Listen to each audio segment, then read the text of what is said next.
आखिर क्या चाहते हैं बिग बॉस वहां पर रुबीना और अभिनव को टारगेट करके, इस चीज पर मैं पूरी तरीके से वहां पे बात करूंगा।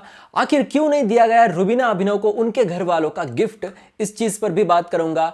वहां पर वो फुद्दू वाला लास्ट वाला वैम्प वाला वो जो अच्छाई बुराई वाली जो चीज थी, वो घटिया चीज हमें क्यों दिखाई गई, मतलब इतनी लंबी क्यों दिखाई गई, उसके लिए वहां पे स्टार्ट वाला जो टास्क था वो वहां पे काट छाट के क्यों दिखाया गया, इस पर भी हम बात करेंगे। इजाज पवित्रा राहुल में वहां पे जो है तिल्ली डाल दी है सलमान खान ने, अब भाई झगड़ा बड़ा हो सकता है आने वाले हफ्ते में, तो हर एक चीज पे डिटेल में बात करेंगे। मैं हूं मंदार और आप देख रहे हैं एक्ट राइडर्स।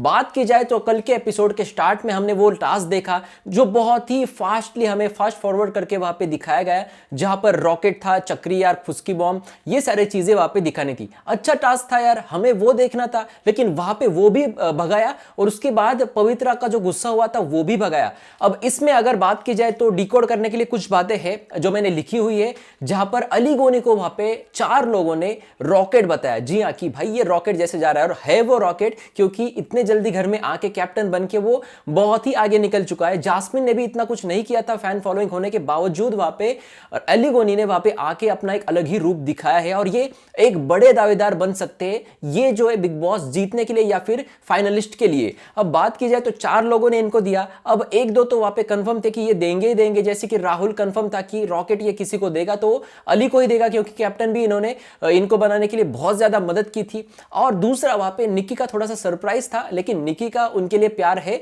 और निकी ने एक और कदम उठाया है कि अली को कैसे अपने पास खींचूं मैं, तो यहां पर अली को वहां पे उन्होंने रॉकेट बताया। लेकिन इजाज का वहां पे जो था सरप्राइजिंग था, क्योंकि बहुत सारे लोगों ने यह सोचा था कि इजाज पवित्रा को देंगे क्योंकि अब बॉन्डिंग बहुत अच्छी बन चुकी है और इजाज उनके प्यार में खो गए हैं, लेकिन नहीं, इजाज गेम की जगह गेम ही खेलते हैं, ये फिर एक बार इन्होंने दिखा दिया। और अगर गेम के हिसाब से देखा जाए तो वहां पे अली जो है वो रॉकेट है और इन्होंने पवित्रा को चक्री में रखा। लेकिन पवित्रा जिस तरीके से गेम खेल रही है, उसके बाद जो झगड़ा हमें देखने मिला कि भाई पवित्रा इस पर भी उन पर गुस्सा होती है। जैसे पहले जास्मिन को वहां पे कैप्टन बनाने के बाद, या फिर हम ऐसे कहते हैं कि कैप्टन होने के बाद वहां पे नॉमिनेशन से सेव करने को वहां पे जास्मिन का नाम लिया था, तब जो झगड़ा हुआ था ठीक उसी तरीके का झगड़ा यहां पे पवित्रा ने किया था। झगड़ा बड़ा था, हमें नहीं दिखाया गया क्योंकि वो एंड वाला जो फुद्दू टास्क था वो हमें दिखाना था, प्रमोशन वाला टास्क।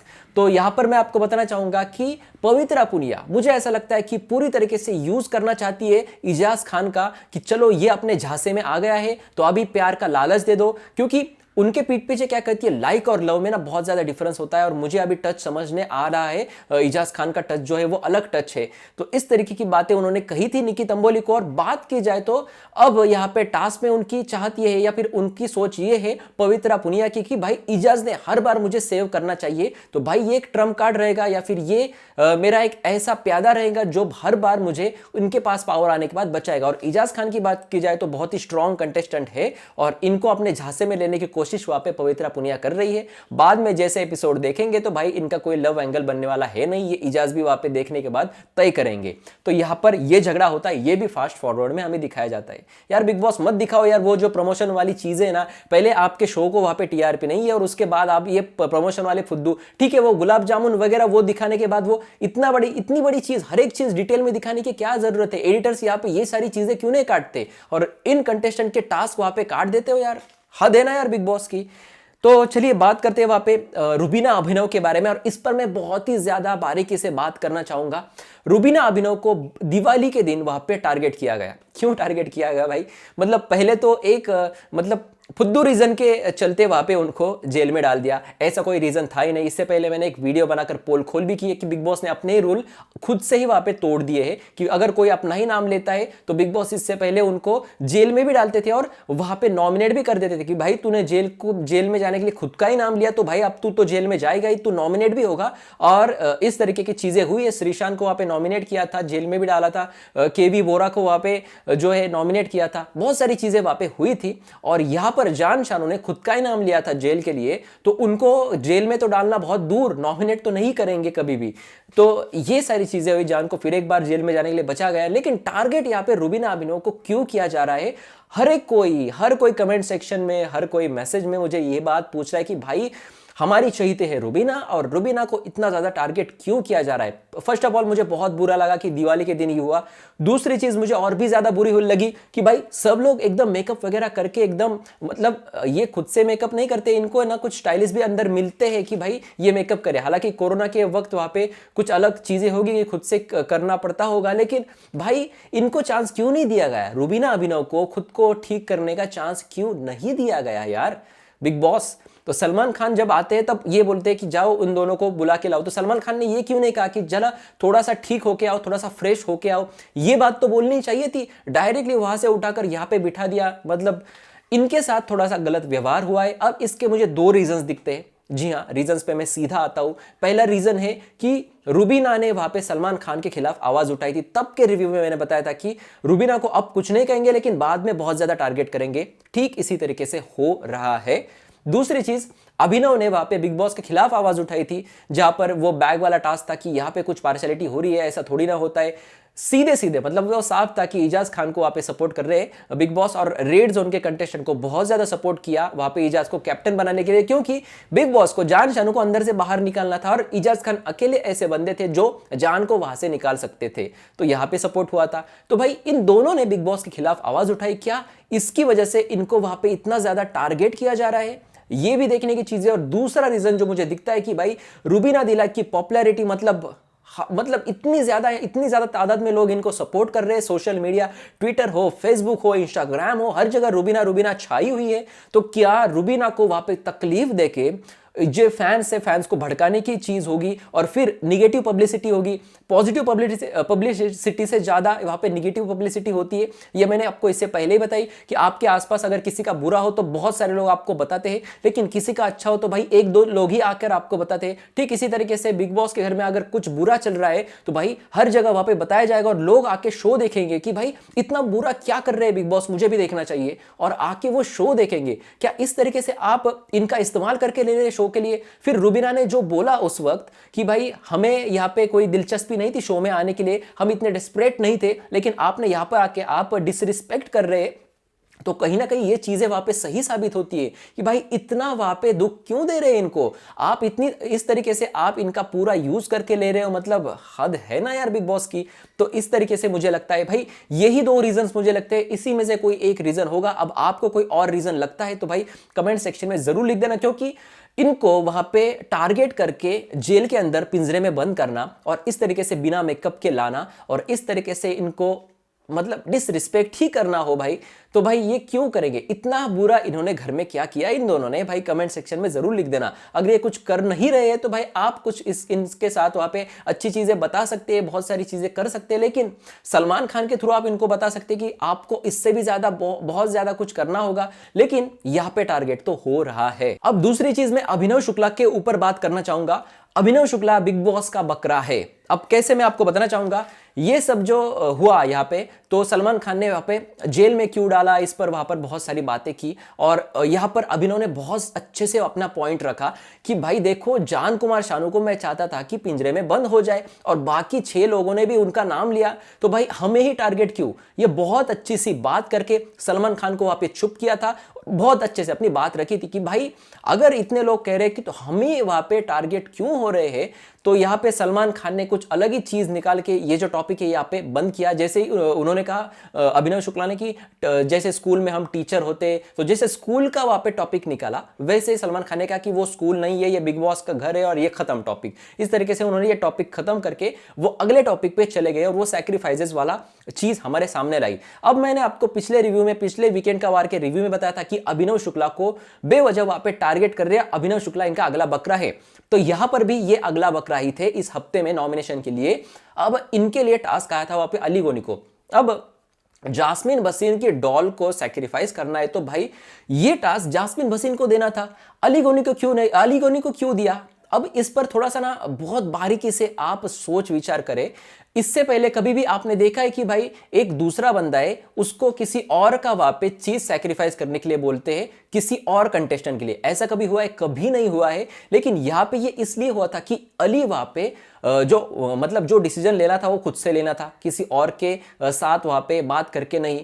तो यहां पर सीधे वहां पे अली ने खुद से ही डिसीजन लेके वहां पे अभिनव शुक्ला को वहां पे सेव किया और डॉल को वहां पे सैक्रिफाइस किया। बिग बॉस को पता था कि जास्मिन बस इनकी बहुत ही करीबी डॉल है, इनके बिना वो ये सो नहीं सकती। बहुत सारी चीजें बिग बॉस ने देखी है, 24 घंटे वहां पे बिग बॉस कैमरा लगा के बैठे हैं। तो ये चीज वहां पे बहुत ही मुश्किल टास्क दिया था कि भाई कैसे भी करके अभिनव शुक्ला वो नॉमिनेशन में आए, हमें एक बकरा मिले घर से बेघर करने के लिए। क्योंकि जैसे अभिनव बेघर हो जाएंगे भाई, रुबीना और इनके जैसे अलग हो जाएंगे तो इनको टीआरपी मिलेगा। ये पूरा शो चलता है टीआरपी पे, रियलिटी शो वगैरह सिर्फ इनका नाम है, हमारे वोट्स की कोई इधर वैल्यू नहीं है। मुझे एक बताओ चीज कि हमारे वोट से, अब ये 41वां एपिसोड का मैं रिव्यू कर रहा हूं, कौन सा कंटेस्टेंट पब्लिक वोट पे बाहर गया है? भाई नाम लिखो। एक ही कविता गई थी, वो फिर से वापस घर में आई है। तो भाई हमारे वोट्स की कोई वैल्यू है नहीं। और अभिनव शुक्ला भाई इनका टारगेट है, अगला टारगेट है।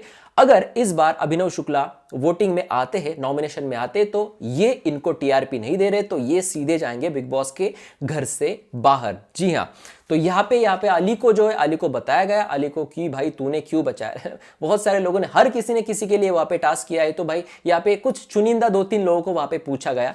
तो ये सैक्रिफाइस वाली चीजें वहां पर हुई। उसके बाद हम क्या देखते हैं? पवित्रा और इजाज। जी हाँ, पवित्रा इजाज का वहां पे एक मजाक उड़ा था, जो पहले वहां पे सलमान खान ने इनका मजाक उड़ाया और पवित्रा को सीधे वहां पे बोला कि तूने वो जो एक्टिंग की ना वो बहुत अच्छी थी यार, फिर से एक बार करके दिखा। इसका मतलब इनडायरेक्टली वो ये कहना चाहते थे कि पवित्रा, तुझे जो राहुल वहां पे हंस रहा था तो मैं भी यहां पे हंस रहा था। सलमान खान ने सीधे वहां पे बताया कि मैं भी हंस रहा था, लेकिन किस चीज पर हंस रहा था कि तू वहां पे जो एक्टिंग कर रही थी, तू जो यहाँ पे इमोशंस दिखा रही थी, वो एक्टिंग लग रही थी और मुझे भी एक्टिंग लग रही थी। मैं आपको साफ साफ बताना चाहूंगा, पवित्रा पुनिया का मुझे जेन्युइन नहीं लगा और मुझे ये एक्टिंग ही लगी। और राहुल वैद्य का हंसना वो फ्रेम तोड़ने पर नहीं था, वो इमोशनल मोमेंट फ्रेम तोड़ने की थी।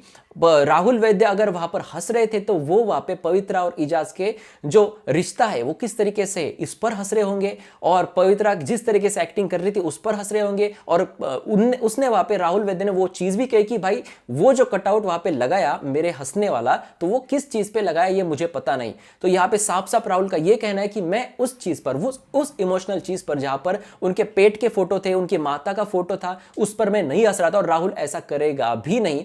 हालांकि यहाँ पे जो है तिल्ली डाल दी है सलमान खान ने इजाज खान, पवित्रा और राहुल के बीच में। अब इनका जो है घमासान अगले हफ्ते में बड़ा देखने मिलेगा। भाई टीआरपी है, ये जो बंदे, ये बड़े बड़े नाम है, इन बड़े नामों में यहाँ पे झगड़ा होता है तो इससे मिलता है टीआरपी। अगर शार्दुल इनके बीच आ गया और शार्दुल ने कितना भी बड़ा झगड़ा किया तो इनको टीआरपी नहीं मिलेगा, लेकिन राहुल पवित्रा, राहुल इजाज का झगड़ा होता है तो भाई इनको टीआरपी मिलता है। तो भाई इसी तरीके से तिल्ली डालने का काम करते हैं। हालांकि इनको नहीं पता था कि राहुल हंस रहा था और ये इनके लिए ही हंस रहा था, ये बस इनको पता करके दिया वहां पे सलमान खान ने। तो यहां पे एक झगड़ा वहां पे हो गया है। अब बात की जाए तो एंड में हम एपिसोड के देखते हैं, वहां पे वो जो वैम्प और जो अच्छाई बुराई, वो जो घटिया चीज थी, वो घटिया चीज हमें दिखाई गई। इस चीज के लिए वहां पे स्टार्ट वाला टास्क वहां पे स्किप कर दिया या फिर फास्ट फॉरवर्ड कर दिया, या फिर जो हमें देखना था वो हमें नहीं दिखाया गया। क्यों यार लाते हो ऐसे लोग वहां पे आप प्रमोशन करने के लिए? चलो ठीक है, लाग भी दिया आपने, तो 2 लोग वहां पे टास्क कर रहे, एक जीतेगा एक हारेगा, हारने वाले को कुछ नहीं मिलेगा, जीतने वाले को कुछ तो मिलेगा। ये वैम्प इस तरीके से वहां पे राहुल को बताया कि आंसर आया आंसर आया आंसर आया, और वो वहां पे फाड़ देते। अब उसमें क्या था क्या नहीं पता नहीं, और नहीं भी होगा, मुझे शायद लगता है कि ऐसे वो फाड़ेंगे नहीं। लेकिन राहुल के दिल को वहां पे ठेस पहुंची और राहुल वहां पर बहुत दुखी हुआ था उस चीज पर जिस पर उन्होंने वहां पे जाके वो फाड़ दिया, और बहुत गुस्सा दिख रहा था राहुल के फेस पे। इस तरीके से आप घटिया चीजें बिग बॉस के घर में आके मत करो यार, मत करो आप।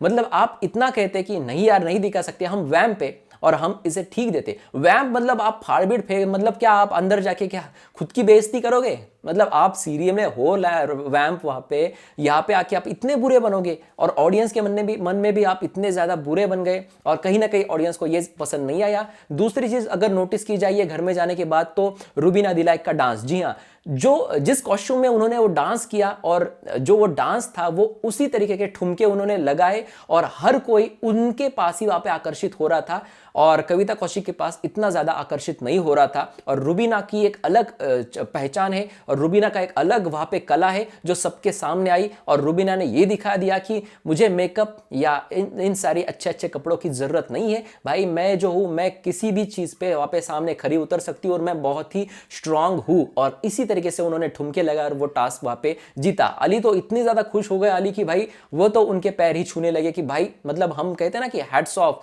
हम स्टैंडिंग ओवेशन देते हैं, उस तरीके से वहां पे अली ने किया। तो इतना ही था कल के एपिसोड में, एकदम से वहां पे बोरिंग था कल का जो वीकेंड का वार था वो, और बहुत ही बुरा हुआ वहां पे रुबीना अभिनव के साथ। और आपको क्या लगता है भाई इस पूरे वीकेंड का वार को देखते हुए आपको क्या लगता है? कमेंट सेक्शन आप ही का है, कमेंट सेक्शन में आप अपने विचार जरूर लिखना।